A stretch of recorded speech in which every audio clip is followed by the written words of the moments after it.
The 2010s were full of brutal, gruesome movies, but not all of them got the attention they deserved. From psychologically disturbing dramas to gory horror flicks, these are the darkest movies of the past decade that nobody is talking about.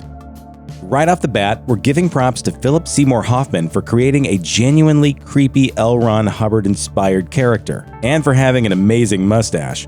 Make no mistake, The Master isn't about Scientology, except that it's totally about Scientology. The movie was released 3 years before Going Clear came out in 2015, and it definitely plays as a fictionalized version of Scientology's founding. It also stars the phenomenal Joaquin Phoenix, who may have brought his real-life experience growing up in the Children of God cult to the role of Freddy. Freddy is a young soldier who's suffering trauma after World War II. He's spiraling out of control. We're almost thankful when he accidentally comes across a group known as the Cause by sneaking onto their boat. He's taken under the wing of a writer who leads the group through intimidation and sheer charismatic will. Say your name. Freddie Quill. Say it again. Freddie Quill. Say it again. Freddie Quill. Despite warnings that this guy is making everything up, Freddy sticks with the group and comes to depend on it for his emotional fulfillment. He struggles with doubt, but he never seems fully able to leave. What makes this film so disturbing is Phoenix's brutal performance as a raging, confused alcoholic who's trapped in a web of lies and manipulation. And The Master serves as a powerful reminder of how much damage cults can do. With most horror films, there's usually a clear villain and a clear victim. Excision, however, messes with its viewers until it's no longer clear who the audience should root for, or who's to blame for the slaughter. Annalyn McCord went way against type to play Pauline, a misfit high schooler who dreams of being a surgeon. But Pauline's more than a little obsessed with body parts and blood, and speaking of the red gooey stuff, there is a lot of it. We're talking buckets of blood and graphic dreams that leave Pauline hot and bothered. And the blood in the real-life scenes is so realistic that even horror fans with an iron stomach might gag. Needless to say, Pauline's life is a little bit weird. The people at school think she's insane. Her mother knows she needs help, but instead of getting her psychiatric care, she turns to religion and classes designed to make Pauline a proper lady. Even worse, her sister suffers from cystic fibrosis, and there's nothing Pauline can do to help her. As she grows more desperate and isolated, Pauline tries to find a way to improve her life, even if it means going after people with a scalpel. Some agoraphobes are nice people with a problem. Others are unhinged lunatics keeping their younger sister captive and maybe torturing their neighbors. That's the case in Shrew's Nest, an upsetting film that debuted in 2014 and largely flew under the radar. It's a period piece set in Spain in the 1950s, though it's great for horror fans looking for a lot of blood being thrown against super prim settings. Macarena Gomez stars as Montse, an insane woman in her late 20s taking care of her younger sister after their father never returned from World War II. Montse is deeply religious, envies her younger sister's beauty, and takes morphine to keep herself from fully devolving. But everything changes when a handsome neighbor injures himself and begs them for help. Montse tends to him, and slowly but surely, she starts to grow possessive. His recovery and leaving the two of them may be what pushes them over the edge, and naturally, Montse doesn't ever want him to leave. As The Hollywood Reporter puts it, the film is a nice combo of misery and whatever happened to Baby Jane, with a bit of, quote, old-style guignol mixed in. In other words, you can safely expect a bit of blood. The world seemed to love The Handmaiden at first. It received great reviews and won big at the 2016 Cannes Film Festival and the British Academy Film Awards. Its association with Amazon Studios brought it even more notoriety. But then it faded away from view, and people forgot all about the gloriously gruesome poisoning scenes the film had to offer. You've never seen cigarettes kill someone the way that they do in this movie. The Handmaiden is a period piece set in 1930s Korea, and the whole movie is gorgeous. Probably because it's from the same guy who made Oldboy. The Handmaiden at the heart of it is Suk-hee, a poor woman hired to help sway a wealthy countess to marry a con man. But when she learns about the countess's life, she doubts her plan and contemplates switching sides. There's a legitimately interesting story in the film of two women falling in love and working to evade their oppressors, but they're surrounded by sadistic people after their money and bodies. If they're going to have any say in their futures, they'll have to play dirty, and yeah, things get very dirty indeed. Undoubtedly the pulpiest movie on this list, Nurse 3D, or just Nurse as it's sometimes called, is also likely the least famous. It glided under the radar in 2014, going from theater to video in less than 3 months. It was panned pretty universally, and star Paz de la Huerta sued the filmmakers, saying the movie ruined her career. That's great stuff. There are two sides to every story. Some would see this chapter of my life as the work of a sick woman. De la Huerta plays Abby, a nurse who spends her spare time killing men who are unfaithful. She's sadistic in both her killings and her relationship with her fellow nurse, Danny. Abby wants Danny to depend on her and love her, and she grows infuriated when the object of her obsession starts to have a life of her own. Drugging Danny for scandalous pictures is just the beginning of keeping the young woman under her thumb.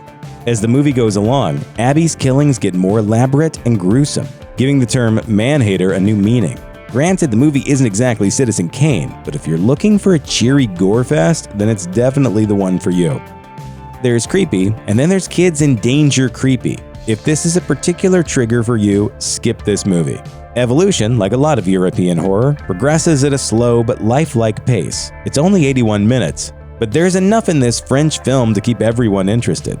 The star is Nicolas, a 10-year-old boy living on an island with his mother. The whole island is populated by only adult women and young boys, the latter of whom receive mysterious medical treatments. It's supposedly because all the boys are changing, which doesn't sound ominous at all. Naturally, Nicolas has questions, even more so when he finds a red starfish in the water attached to a dead boy. Why is he there? Why were the mothers writhing around on the sand late at night? Are they really even their mothers? The suckers on his mother's back don't put his mind at ease, as Nicolas tries to figure out what's happening to him and his friends. Part fairy tale, part David Cronenberg movie, Evolution is a film that's hard to forget and one that's equally hard to watch. What would a list of dark films be without at least one story about cannibalism? And when it comes to eating human flesh, movies don't get much gnarlier than We Are What We Are. Released in 2013, this American horror film is a remake of a Mexican movie of the same name. Both films focus on a family of cannibals suffering the recent loss of a family member. In the American version, it's two little girls within the Parker family attempting to take on the religious duties that were previously performed by their mother. And by religious, we mean butchering people for slaughter. Just wish that we were like everyone else. Well, we're not. Eating people has been a tradition in the Parker family ever since the pioneer times, when food was scarce and it was do or die. But the world is opening up, and the Parker girls have reasons to doubt their ancient traditions. Hormones make things more complicated, of course. But an autopsy report outs their mother as a victim of cannibalism-related disease, and all those bones showing up in town are drawing even more scrutiny. The girls have to decide which side they're on and if their father's anger is worth evoking. It's a family drama by way of Hannibal Lecter, and it will definitely leave you feeling uncomfortable the next time you sit down for dinner. It's important to note that American Mary was written and directed by the Soska sisters, the horror pros behind gems like Rabid and the game show Hellevator. This movie is their lowest rated film on Rotten Tomatoes, tied with their more famous project See No Evil 2. In other words, they're no strangers to weird movies, and they aren't necessarily concerned with doing works that are for everyone, or everyone's stomachs. American Mary earned a cult following in 2013 for its portrayal of the very real body modification subculture, albeit from a dramatized point of view. The movie follows Mary, a dedicated medical student who finds herself doing under-the-table body modification surgeries for extra money. At first, she's repulsed by people who take extreme steps to resemble Betty Boop, Barbie, or even dragons. But she changes her tune after experiencing violence at the hands of establishment doctors. And as you might expect, her newfound skills come in handy when exacting revenge on her enemies. Let's just say people don't die right away. Released in 2010, I Spit on Your Grave is a remake of the 1978 film of the same name. It's part of a specific subgenre of revenge horror that usually entails a woman undergoing sexual violence and then taking revenge on her oppressors. Some people call this type of film exploitative, while others find it cathartic or empowering. Rotten Tomatoes gave this movie 33% from the critics, though audiences rated it slightly higher at 49%. Your personal tastes may vary. The film starts out fairly calm, with a woman going out to the middle of nowhere to finish writing a book. She has a mostly nice solo vacation, punctuated by some weird encounters with local men. How's that line working for you? I don't know. How's that line working for you? But things take an incredibly dark turn when the men commit a terrible assault against her. She then decides to take revenge after escaping with her life. The rest of the movie is 5 bad men dying in horrible, horrible ways. There are no heroes in this movie. Things get ridiculously brutal.